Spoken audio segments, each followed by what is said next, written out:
Bagaimana memadinahkan Indonesia? Masya Allah.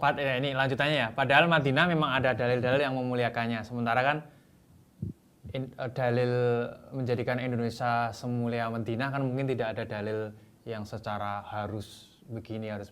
Tapi kan mungkin tadi ya menjadikan Indonesia madani macam-macam itu bagaimana? Tafadhol. Baik. Sebenarnya pertanyaan seperti ini sudah ada pakar-pakar yang lebih laik untuk menjawabnya. Namun teman-teman semuanya, kalau diizinkan untuk menjawab dengan perspektif apa yang saya dapatkan dari Madinah, maksudnya memadinahkan Indonesia itu bukan membuat semua penduduk Indonesia memakai jalabiah, memakai shimak, memakai cadar, kemudian semuanya punya mobil GMC atau Fortuner. For your information, selera orang Madinah tentang mobil itu keren-keren teman-teman semuanya. Dosen-dosen saya itu orang-orang soleh, tapi ya mobilnya bagus-bagus juga seleranya.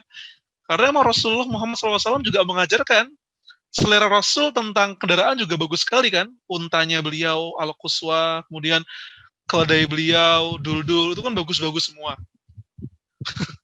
Makanya Imam Malik itu memiliki sebuah salah satu sumber hukum bagi beliau adalah amalu ahlil Madinah. Amalan-amalan penduduk Madinah, karena penduduk Madinah kan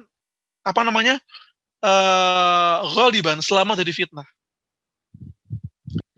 Yang dimaksud memadinahkan Indonesia adalah membawa spirit Madinah, spirit harmoni, spirit keimanan, persaudaraan. Lah, Bhinneka Tunggal Ika, sebelum kita mengenal kalimat itu, Rasulullah, Kanjeng Nabi, sudah lebih dulu mempraktekannya loh. At-ta'akhi bainal ansar wal muhajir, itu kan simbol sekali. Mempersaudarakan antara kaum muhajirin dan ansor.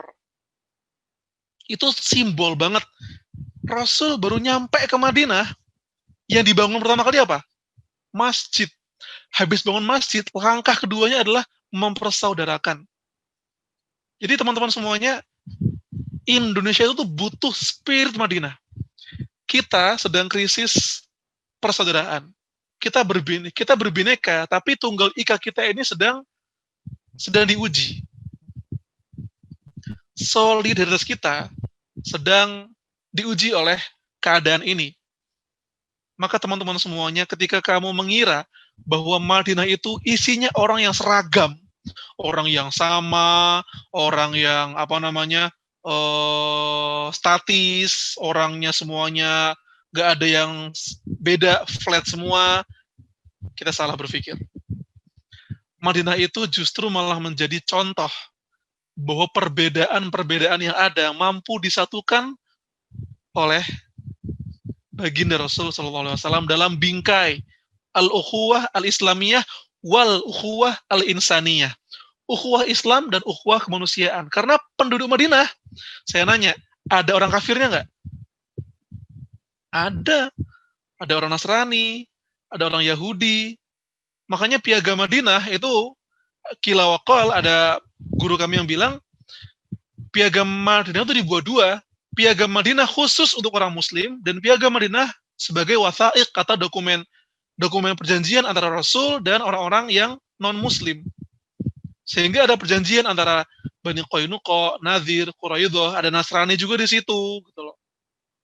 Tuh teman-teman semuanya. Dan itu semua kan persis loh kayak di Indonesia gitu loh. Persis, ada Muslimnya, ada non-Muslimnya. Bagaimana caranya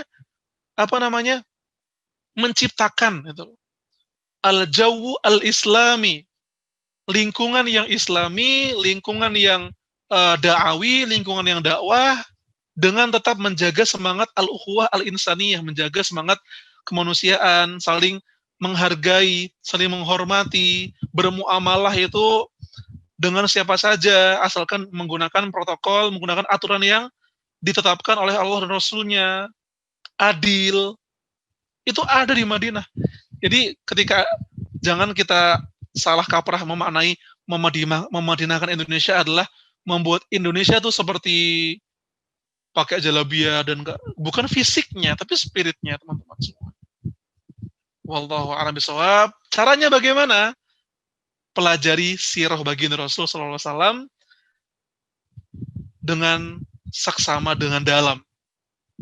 Orang itu, kalau di sini saya tuliskan perkataan Syekh Muhammad Ghazali, banyak orang membaca sejarah Islam itu cuma pengen tahu ini menang nggak, ini kalah nggak.